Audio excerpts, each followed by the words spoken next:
बिस्मिल्लाहिर्रहमानिर्रहीम। अस्सलामुअलैकुम नाज़रीन करام, नई वीडियो में आपको खुश आमदीद कहते हैं। मानसेरा जलसे में शहबाज शरीफ को इमरान मुखालिफ नारे लगाना महंगा पड़ गया। अवाम ने जलसा छोड़कर भागने पर मजबूर कर दिया। इमरान खान ने इम्पोर्टेड हुकूमत के इसराइल से राब्तों की कहानी खोलकर बता दी।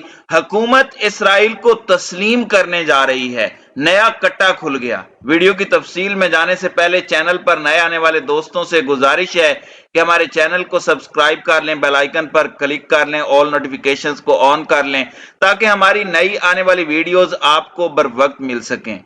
नाज़रीन कराम, इसे कहते हैं कि कौवा चला हंस की चाल अपनी भी भूल बैठा। मौजूदा हुकूमत की जानिब से बेवकूफ़ी पर बेवकूफ़ी की जा रही है। जिस तरह से अवाम की चीखें निकलवाने के लिए गैर मकबूल फैसले किए गए हैं, इससे अवाम में पहले ही शदीद गम गुस्सा पाया जाता है। लेकिन इसके बाद इम्पोर्टेड हुकूमत के प्राइम मिनिस्टर साहब को पता नहीं किसने मशवरा दिया कि आप अवाम में जाएं, और अवाम में जाकर जो उनकी छितरौल हुई है इसकी तारीख में मिसाल नहीं मिलती। अब सोशल मीडिया का दौर है, एक एक मिनट की खबरें अवाम तक पहुंचती रहती हैं। अभी हुकूमत की जानिब से चीजें डिसाइड ही नहीं की अभी हुकूमत की जानिब से चीजें डिसाइड ही की जाती हैं कि सोशल मीडिया पर वो पहुंच जाती हैं। अब हुकूमत ने पेट्रोल और बिजली के बाद मुल्क में गैस भी महंगी करने की तैयारी कर ली है।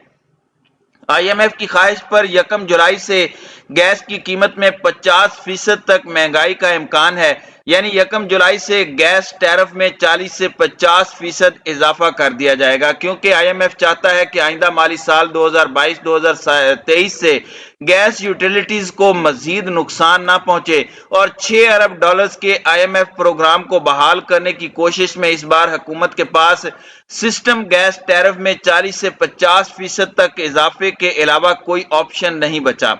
गैस टैरिफ में इजाफे का इतलाक 1 जुलाई से होगा। अब तक सुई सदन और सुई नॉर्दर्न की गुज़श्ता बरसों में जमा होने वाले 550 अरब रुपए के भारी नुकसान का सामना है। सुई नॉर्दर्न को 350 अरब रुपए और सुई सदन को 200 अरब रुपए के नुकसान का सामना है, क्योंकि बुनियादी तौर पर टैरिफ में मतलूबा इजाफा नहीं किया गया था। अब से IMF की हिदायत के मुताबिक तरमीम शुदा ओगरा कानून गैस टैरिफ और उस पर अमल दरामद किया जाएगा। ये खबर भी आवाम तक पहुंच गई है कि उन पर पेट्रोल और डीजल बम के बाद अब गैस बम गिराने की तैयारी कर ली गई है। शहबाज शरीफ ने वही घिसी पिटी बातें शुरू कर दी हैं कि मैं KPK के हुकूमत से कहता हूं कि आटा सस्ता कर दो, आटा सस्ता ना किया तो मैं अपने कपड़े बेचकर आटा सस्ता करूंगा। नाजरीन, सवाल ये पैदा होता है कि आखिर अवाम को कब तक बेवकूफ बनाया जाएगा।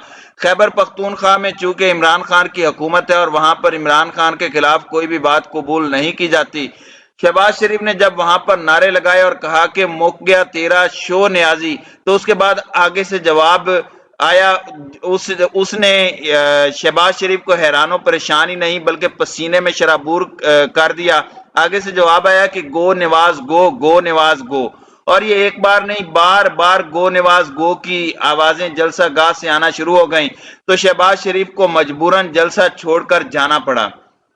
खैबर पख्तूनख्वा के अवाम में जिस तरह से ज़िमनी इंतखाबात के अंदर तमाम पार्टियों, खास तौर पर PDM को बहुत बड़े झटके दिए गए हैं, अब उनके खिलाफ एक और बड़ी चार्जशीट तैयार की गई है और वो उनके दौरे हुकूमत में पहली बार एक वफद का इसराइल में जाना है, जिसको इसराइली सदर ने खुद एक्सपोज कर दिया है। और अब ये इम्पोर्टेड हुकूमत जो इमरान खान के पीछे पड़ी हुई थी कि इमरान खान यहूदी लॉबी का लॉन्च करदा वजीर आजम है, अब ये फंदा खुद इनके अपने गले पड़ गया है। वैसे तो सोशल मीडिया पर इस हवाले से बहुत सारी बातें की जा रही हैं, लेकिन इमरान खान ने चारसदा में PTI के वर्कर कन्वेंशन से खिताब करते हुए इम्पोर्टेड हुकूमत की इस घनौनी साजिश से पर्दा उठा दिया है। उन्होंने कहा कि अब ये इसराइल को तस्लीम करने जा रहे हैं। पहली बार पाकिस्तान से कोई वफद इसराइल गया है। उन्होंने कहा कि पीटीवी का एक तनख्वाहदार शख्स भी वहां पर वफद में शामिल था।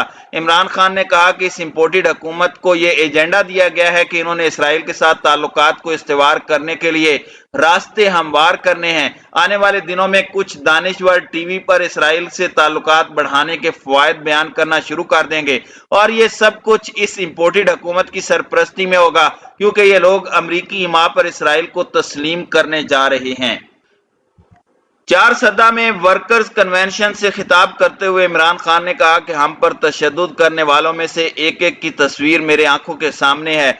राना सनाउल्लाह और ना ही ये पुलिस वाले बचेंगे जिन्होंने अवाम पर तशद्दुद किया। उन्होंने कहा कि पाकिस्तान बना था तो एक ही नारा था, पाकिस्तान का मतलब क्या, ला इलाहा इल्लल्लाह। हम किसी सूरत भी चोरों और अमरीकी गुलामों को कबूल नहीं करेंगे।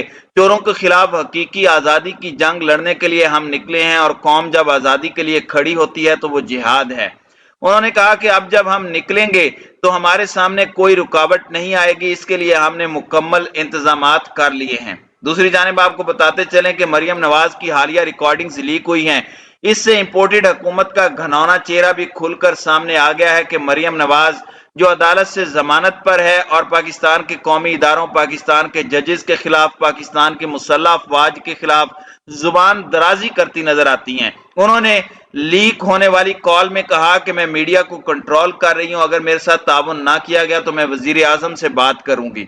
यानी सिर्फ चंद खानदानों ने पूरे पाकिस्तान को यरगमाल बना दिया है। पाकिस्तानी मईशत बुरी तरह से उलझी हुई है और अब सवाल यह किया जा रहा है कि जब मरियम नवाज के पास कोई सरकारी ओहदा नहीं है तो वो फिर किस हैसियत से इतना ज्यादा प्रोटोकॉल और मीडिया को कंट्रोल करती हैं। साबिक वजीर इत्तलात फवाद चौधरी ने भी कहा कि मैं वजीर इत्तलात होता तो मरियम नवाज जैसी से हिदायत मिलती तो वजारत को ठोकर मार देता। मुस्लिम लीग नून की नायब सदर मरियम नवाज की जो आज ऑडियो सामने आई है जिसमें वो किसी से उनका कहना ना मानने पर वजीर आजम से शिकायत की धमकी दे रही हैं। ऑडियो लीक पर रद्द-ए-अमल देते हुए फवाद चौधरी ने कहा कि देखते हैं मरियम औरंगजेब कोई गैरत का मुजाहरा करती हैं या नहीं। फवाद चौधरी ने एक और ट्वीट में सवाल किया कि मरियम औरंगजेब अपनी पोजीशन वाजे करें कि क्या आप डमी वजीर इत्तलाआत हैं। एक बयान में फवाद चौधरी ने कहा कि इस वक्त एक मुजायका खेज तमाशा पंजाब में लगा हुआ है। हमजा शहबाज के पास पंजाब असम्बली में अक्सरियत नहीं रही। तमाम इदारे जोर लगा रहे हैं कि किसी तरीके से हमजा शहबाज को वजीर आला बरकरार रखा जाए। एक माह से ज्यादा अरसा गुजर चुका है, पंजाब में कोई हुकूमत नहीं। सुबह पंजाब में इस वक्त शदीद इंतजामी बहरान है। कानून कहता है कि मेंबरान डी नोटिफाई हों तो मुतबादिल मेंबरान खुद ब खुद नोटिफाई हो जाएंगे। हफ्ता गुजर गया है, इलेक्शन कमीशन तहरीक इंसाफ मेंबरान को नोटिफाई नहीं कर रहा। सुप्रीम कोर्ट फैसले के बाद हमजा शहबाज का इलेक्शन कल अदम हो चुका है। नाजरीन कराम, इस तमाम सूरत हाल में आपको अंदाजा हो जाना चाहिए कि इस इंपोर्टेड हुकूमत के खात्मे का वक्त आ चुका है। पाकिस्तानी अवाम के अंदर ये बहुत गैर मकबूल हो चुके हैं। मानसेहरा जलसे में जिस तरह से शहबाज शरीफ ने पैकेजेस का ऐलान किया, हम ये करेंगे, हम वो करेंगे, सवाल ये पैदा होता है कि जब पाकिस्तान दिवालिया होने के करीब पहुंच चुका है इनकी नाअहलियों की वजह से, तो ये कौन से पैकेजेस देते फिर रहे हैं? क्या इन्होंने पाकिस्तान के कौमी खजाने को अपने बाप का माल समझा हुआ है, जो कि अपनी इलेक्शन कैंपेन में बड़े बड़े पैकेजेस अनाउंस किए जा रहे हैं? दूसरी जानिब पाकिस्तान तहरीक इंसाफ के इत्तेहादी और स्पीकर पंजाब असेंबली चौधरी परवेज इलाही ने कहा है कि अगर इस इंपोर्टेड हुकूमत से हुकूमत संभाली नहीं जा सकती थी तो फिर ये इक्तदार में आए ही क्यों थे? कोई भी चीज इनसे मैनेज नहीं हो पा रही और शोर सुना करते थे कि इत्तेहादी हुकूमत आ गई है तो अब दूध और शहद की नहरें बहना शुरू हो जाएंगी। लेकिन बद इंतजामी की इंतहा यह है कि पाकिस्तान इस वक्त शदीद तरीन मुआशी बहरान का शिकार है और वो इनकी गलत पॉलिसी और इनके गलत फैसलों की वजह से है। तो नाज़रीन इकराम, इस तमाम सूरत हाल के बारे में आपका क्या कहना है? कमेंट सेक्शन में अपने ख्यालात का इजहार जरूर कीजिएगा।